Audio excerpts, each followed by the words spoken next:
Nothing can be more frustrating when you sit down to watch one of your favorite programs on Steam app and you run into issues streaming it. Well, in today's tech video, I'm going to show you how to fix Steam app if it isn't working on your Philips Smart TV.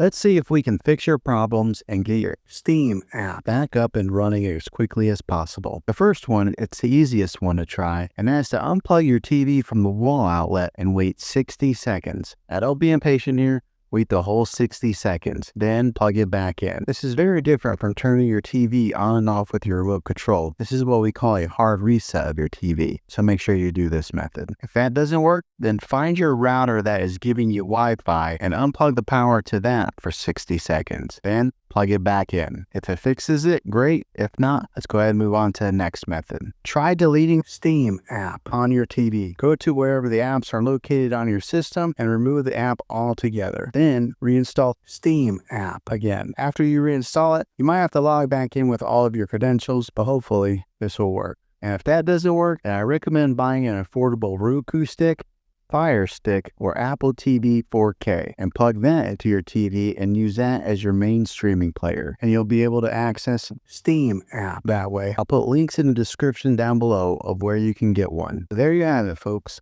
If this video was helpful, go ahead and click a thumbs up on it. Go ahead and subscribe to my channel. I make tech videos all the time, and I would love to have you back in the next one. Take care.